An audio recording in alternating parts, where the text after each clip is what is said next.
একসময় ঘর ছিল, কিন্তু অভাবের কাছে সেই ঘরও হারিয়েছেন রেহানা। ঘর ভাড়া দেওয়ার টাকা জোগাড় করতে শেষ পর্যন্ত বিক্রি করতে হয়েছে নিজের মাথার চুল। তবে গণমাধ্যমে খবর প্রকাশের পর বদলাতে শুরু করেছে তার সেই কঠিন বাস্তবতা। এখন 2 সন্তানকে নিয়ে নিরাপদে আশ্রয়ের স্বপ্ন দেখছেন রেহানা। এবার রেহানার পাশে দাঁড়িয়েছেন পরিবেশ, বন ও জলবায়ু পরিবর্তন বিষয়ক প্রতিমন্ত্রী ডক্টর শেখ ফরিদুল ইসলাম ও উপজেলা প্রশাসন। নগদ 25,000 টাকায় 1 মাসের শুকনা খাবারের পাশাপাশি মিলেছে সরকারি ঘরের আশ্বাস, দেওয়া হয়েছে কর্মসংস্থানের প্রতিশ্রুতিও।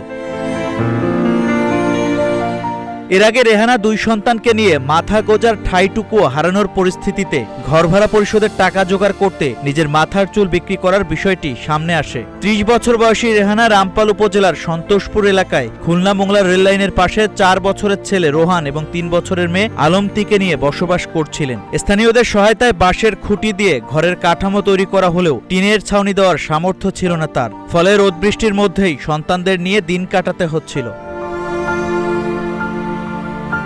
সহায়তা পেয়ে আবেগ আপ্লুত রেহানা বলেন, এখন আমার মাথা গোজার ঠাঁই হচ্ছে, পরিবার নিয়ে সুখে সংসার করতে পারবো এমন আশা করছি। আপনারা আমার পাশে এসে দাঁড়িয়েছেন, এতে আমি অনেক খুশি। সন্তান নিয়ে যেন সুখে থাকতে পারি, সবাই আমার জন্য দোয়া করবেন। এবং টাকা পয়সা এবং খাওন দাওন ঘর দিয়েছে থাকার, এবং সব কিছু আমরা পাইছি ফরিদ ভাইয়ের মাধ্যমে। একটা কাজের ব্যবস্থা করে দিয়েছে। আর রামপাল উপজেলা নির্বাহী কর্মকর্তা মিস তামান্না ফেরদৌসী বলেন, অভাবের কারণে রেহানা চুল বিক্রি করেছেন।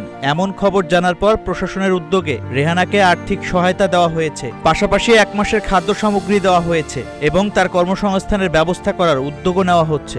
ওনাকে আমরা অর্থ সহায়তা প্রদান করেছি এবং সেই সাথে 1 মাসের খাদ্য সহায়তা প্রদান করেছি এবং ওনাকে আমরা আমাদের পক্ষ থেকে সরকারি ঘরে আবাসনের ব্যবস্থা করেছি। যেহেতু ওনার আবাসনের সমস্যা আছে, আমরা দেখেছিলাম যে উনি খোলা একটা জায়গায় ঘুমোচ্ছিলেন, তো সেই জন্য ওনাকে আমরা একটা আবাসনের ব্যবস্থা করেছি, উনি সেখানে থাকবেন।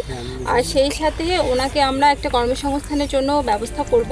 দীর্ঘদিনের অভাব, অনিশ্চয়তা আর কষ্ট পেরিয়ে এবার হয়তো বদলে যেতে পারে তার ও সন্তানদের জীবন। সন্তানদের মুখে হাসি ফোটানোর সেই স্বপ্ন নিয়েই সামনে এগিয়ে যেতে চান রেহানা। অপেক্ষা শুধু সেই স্বপ্ন বাস্তবে রূপ নেওয়ার। খান আশিকুজ্জামানের তথ্যচিত্রে Shahin Alam, green TV digital.